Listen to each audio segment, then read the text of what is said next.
नमस्कार दोस्तों साथियों। आज का विषय है मन दर्पण।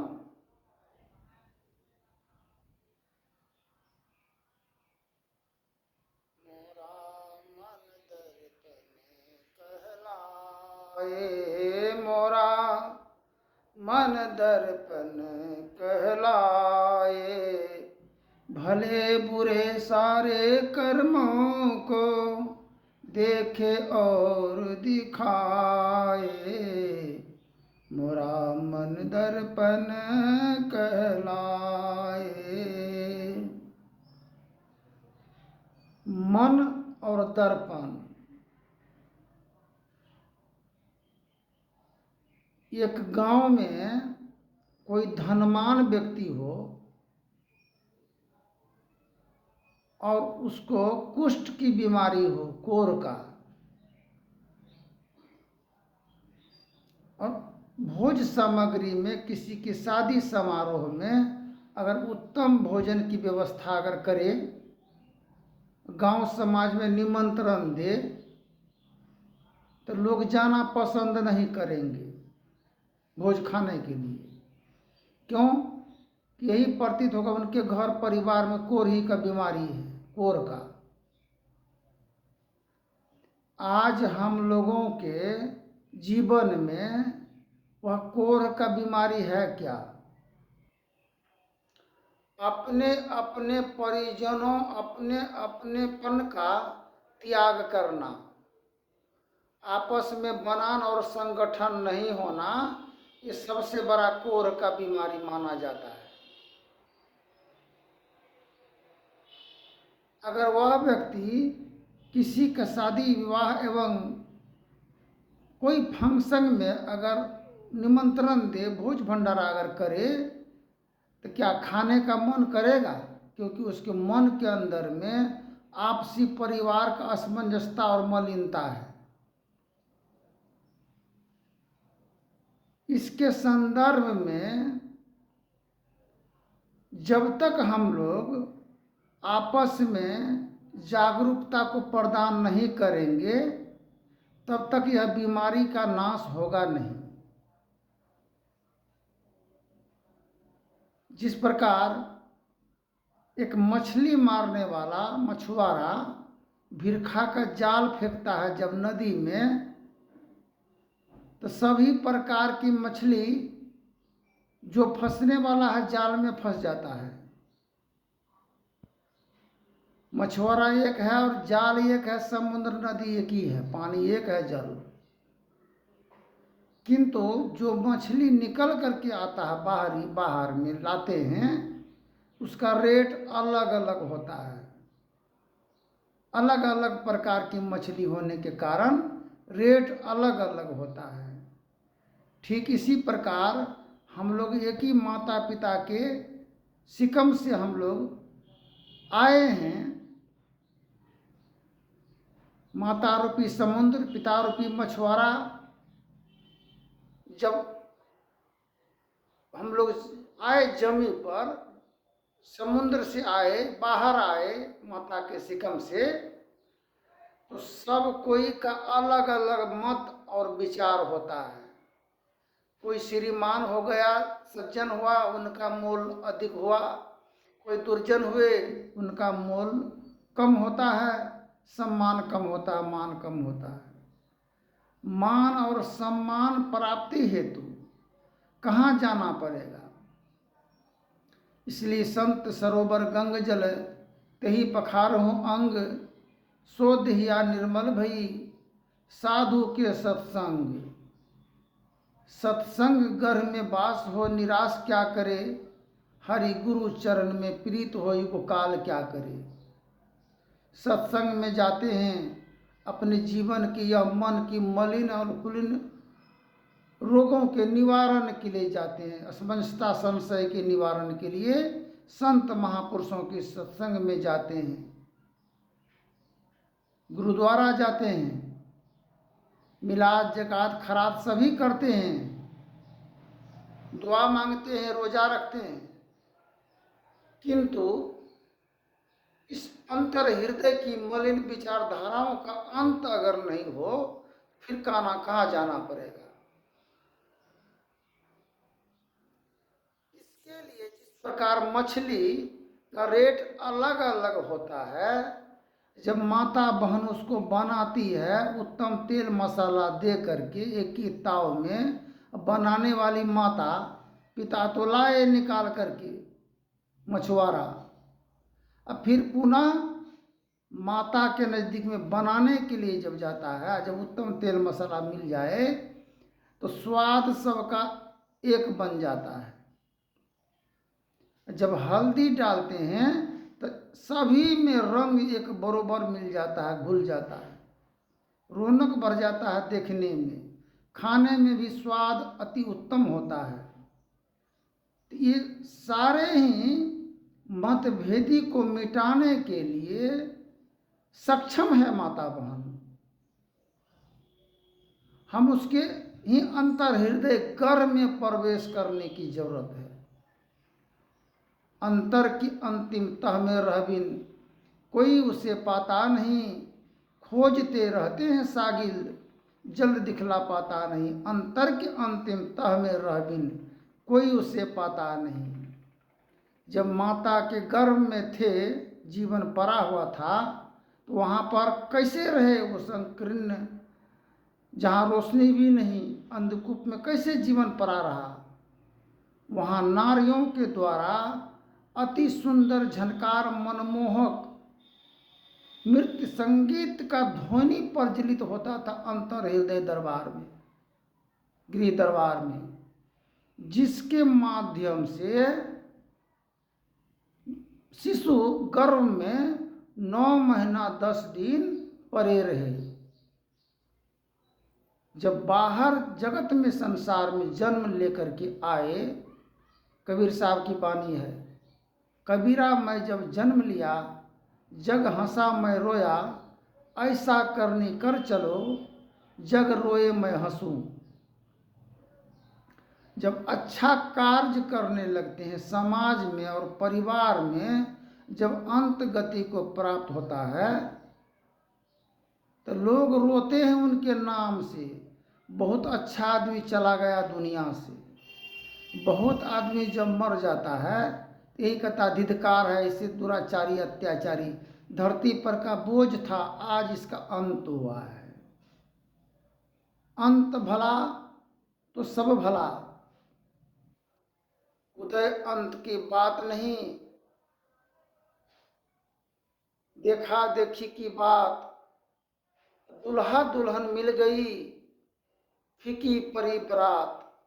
आत्मा और परमात्मा से जब मिलन हो जाता है, मिल जाता है, तो सभी परी एक समान नजर में आता है। जिस प्रकार नीचे महल से जब देखते हैं तो उतने दूर की व्यक्ति को देख पाते हैं, जब ऊपर महल पर चढ़ करके देखते हैं तो सभी देखा चला जाता है, दूर दूर तक देखते हैं। इसलिए महर्षि में ही परमहंस जी की भजन है, सुख मन घाट के सांकरी बाट है, हम धानियल पर बयस है, चंद्र बदन मोरा अंगिया पसी झले, नैना से ढारी पर नीर है, एक दिन मन मोरा उल्टी समाउल, देखलो बले मुझी के देश है, एक दिन मन मोरा उल्टी समाउल, देखलो बले मुझी के देश है। झलामल ज्योति झलामल झलक है, आइलों में बेली सु वास है। एक दिन मन मोरा उल्टी समाउल, देख लो भले मुझी के देश है।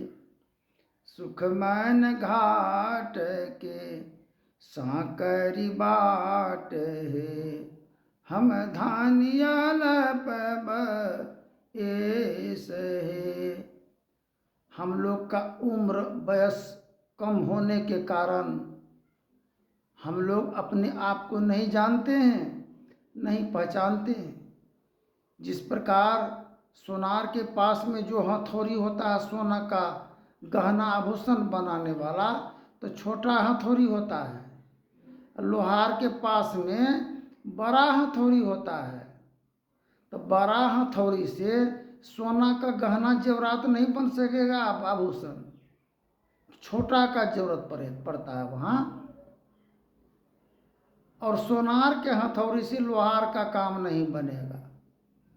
ठीक इसी प्रकार हम लोग अपने जीवन को कुशल बनाने के लिए हम लोग सत्संग में, भजन में आदि इत्यादि जगह पर जाते हैं, किंतु उत्तम विचारधाराओं का निर्माण नहीं हो और अज्ञान परा का धारा ही रह जाए, तो क्या जीवन का कल्याण कदापि हो सकता है? विविधि भांति के कर्म जगत में जीवन घेरी फंसाता है। बाबा देवी कहे कर्मे ही से सतगुरु गुरु ही बचाता है। कल का शेष अंश की भाग का वर्णन कर रहे हैं। सुने थे कल, जब भी कोई कारोबार पिताजी करते थे तो बाल बच्चा उसमें अड़चन बन जाता था, हाहाकार और तबाही बरसाता था, ताकि मेरे हाथ में कब सत्ता आ जाए, हम संचालन करेंगे। तो पिता और माता सभी समझते हैं कि कब संचालन करने की योग्यता प्राप्त होगा, तभी उनके हाथों में बागडोर दिया जाएगा। किंतु अति शीघ्रता से होता क्या है, कोई दबाव दे करके, प्रेशर दे करके अगर राज्य हाथ में हथियाना चाहे, कायम करना चाहे, बहुत पाप अत्याचार जुल्म हो जाता है उनसे, जिसका निवारण करते करते दम टूट जाता है। धन का 3 गति है, दान, भोग, नाश। कल ही देखिए कार में बैठा हुआ एक आदमी, बहुत धनवान व्यक्ति था, जब पैर टूटा तो कितना टुकड़ा टुकड़ा हो गया, बैसाखी के सहारे चल रहा था। बोला एक आदमी 4 बेर इनको एक्सीडेंट में पैर टूटा, वही एक ही पैर टूटा है। तो जीवन का क्या मिला, सफलता प्राप्त क्या हुआ? धन हमको ईश्वर मालिक दिया है, कोई तबाही में पड़ा हुआ है, परेशानी में पड़ा हुआ है, हम उसमें योगदान नहीं दे पाए, तो धन तो नाशे न होगा। मनसा वाचा कर्मणा, मन से भी उनके प्रति सहानुभूति व्यक्त नहीं कर पाए, आशा भरोसा नहीं दिए, कि क्या जीवन का लाभ, क्या जीवन सफल हो पाएगा? भोग खाने का मन हुआ, खाए पिए नहीं, जी कलटा करके रख दिए, नाश होगा। दान, भोग, नाश, यही है जीवन की सफलता का एकमात्र व्यवस्था। एक दूसरे की प्रति सहानुभूति व्यक्त करना, आशा भरोसा देना। हम लोग गतिविधि के संबंध में अनभिज्ञ हैं। एक बार हम रोटी खा रहे थे, रोटी सब्जी, हम बोले थोड़ा ध्यान कर लेते हैं। ध्यान, तो ध्यान करने के लिए बैठ गए, तब अन्न ग्रहण करेंगे। रामाश्रय चौधरी स्टेशन मास्टर थे, उसी के यहाँ हम ध्यान साधन करते थे। उसी का कुत्ता था, वो रोटी खा लिया। जब ध्यान टूटा तो देखे थाली में रोटी नहीं, सोचे वह कुत्ता खा लिया रोटी। तो ध्यानाभ्यास करो सरसदी, चातक दृष्टि बनाई हो, लखत लखत छवि बिंदु प्रभु का ज्योति मंडल धसी जाई हो। ऐसा ध्यान होना चाहिए जिससे कि मेरा नुकसान भी नहीं हो और ईश्वर का ध्यान भी हो, अंतर हृदय का पवित्रता भी हो। ज्ञान ध्यान निधि जग उपकारी, बिंदु ध्यान विधि नाथ ध्यान विधि सर्व सर्व जग में प्रचारी। धनी ऋषि संतन धन बुद्धि शंकर रामानंद धन धारी, धन है सा वसंत कबीर जी, धनी नानक गुरु महिमा भारी। गोस्वामी श्री तुलसीदास जी, तुलसी सावत उपकारी, दादू सुंदर सुर सपर रवि, जग जीवन पलटू भयारी। भजत है में ही धन धन गई संत मत आशा सारी। आशा और भरोसा एक दूसरे की पर होना चाहिए। फिर आगे के प्रसंग में बोलेंगे। धन्यवाद। जय हिंद, जय भारत।